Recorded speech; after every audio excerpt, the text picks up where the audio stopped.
मेरे प्रिय विद्यार्थियों, हिंदी ज्ञान मंजूषा में आपका हार्दिक स्वागत है। पिछले वीडियो में हम लोगों ने वाक्य की व्याख्या की थी। आज हम वाक्य पर आधारित प्रश्नों की चर्चा करने जा रहे हैं। इसका पहला प्रश्न है, रस्सी यहाँ किसके लिए प्रयुक्त हुआ है और वह कैसी है? उत्तर देखें। रस्सी शब्द जीवन जीने के साधनों के लिए प्रयुक्त हुई है। वह स्वभाव से कच्ची अर्थात नश्वर है। हमारा जीवन कच्चे रस्सी के समान है। जिस तरह से कच्चे रस्सी का कोई भरोसा नहीं कब वो टूट जाए, उसी तरह हमारे सांसों का भी कोई निश्चित नहीं है कि वह कब समाप्त हो जाए। दूसरा प्रश्न है, कवयित्री द्वारा मुक्ति के लिए किए जाने वाले प्रयास व्यर्थ क्यों हो रहे हैं? उत्तर देखें। कवयित्री का जीवन बीता जा रहा है, उम्र बढ़ती जा रही है, मृत्यु निकट आ रही है, किंतु प्रभु से मिलन नहीं हो पा रहा है। अतः उसे लगता है कि उसकी सारी साधना व्यर्थ हुए जा रही है। साधना का परिणाम नहीं निकल पा रहा है। उम्र बीतने के साथ ही जैसे जैसे हमारी उम्र बीत रही है, मृत्यु अत्यंत करीब आ रही है।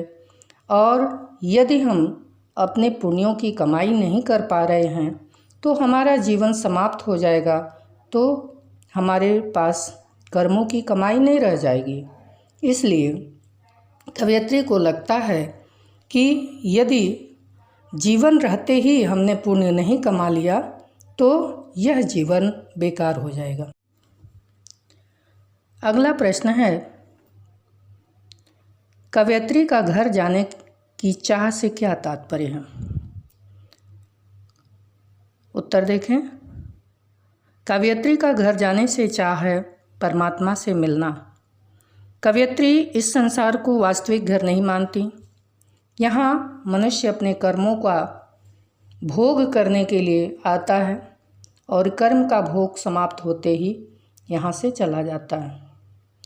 तो वास्तव में हम उस मुसाफिर की तरह हैं जो किसी जगह पे जाने के बाद पुनः अपने निश्चित गंतव्य को वापस हो जाता है।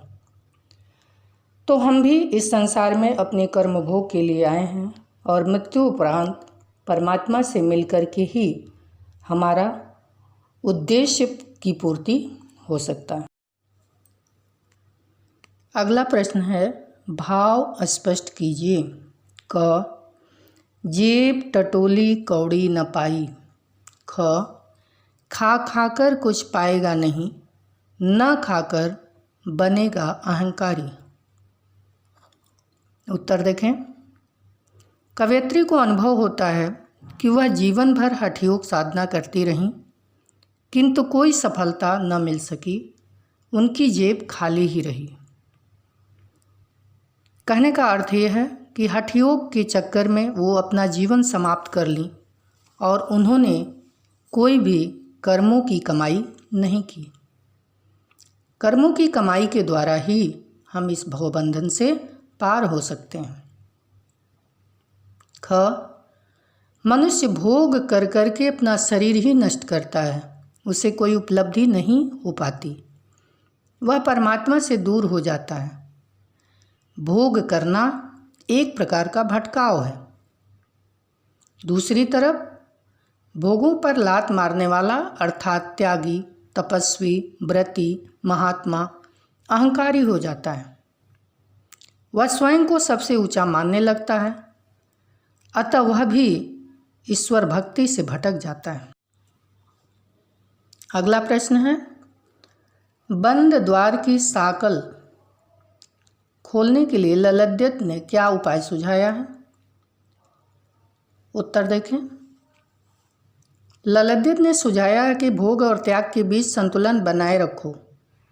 न तो भोगों में लिप्त रहो, न ही शरीर को सुखाओ, बल्कि मध्यम मार्ग अपनाओ, तभी प्रभु मिलन का द्वार खुलेगा। अगला प्रश्न है, ईश्वर प्राप्ति के लिए बहुत से साधक हठ योग जैसी कठिन साधना भी करते हैं, लेकिन उससे भी लक्ष्य प्राप्ति नहीं होती। यह भाव किन पंक्तियों में व्यक्त हुआ है? उत्तर देखें। उपर्युक्त भाव निम्न पंक्तियों में प्रकट हुआ है। आई सीधी राह से गई न सीधी राह, सुषुम सेत पर खड़ी थी बीत गया दिन आ, ये टटोली कौड़ी न पाई, माँझी को दूं क्या उतराई। अगला प्रश्न है, ज्ञानी से कवयित्री का क्या अभिप्राय है? उत्तर देखें। ज्ञानी से कवयित्री का अभिप्राय है कि जिसको परमात्मा को जानना हो वह पहले अपने आत्मा को जान ले, क्योंकि बिना अपने आप को पहचाने हमें परमात्मा का ज्ञान नहीं हो सकता। तुलसीदास ने लिखा है कि जानत तुम ही हो जाए, या और भी कबीर ने भी लिखा है कि तू करता तू भया मुझ में रही न हूँ। क्योंकि जब हम अपने आप को पहचान लेंगे तो हमारे अंदर से जो भेद है वो समाप्त हो जाएगा, और आत्मा और परमात्मा के बीच जो माया का भेद है उससे दूर हैं। आत्मा को जान लेने के बाद ये भेद समाप्त हो जाएगा और हम परमात्मा को जान जाएंगे।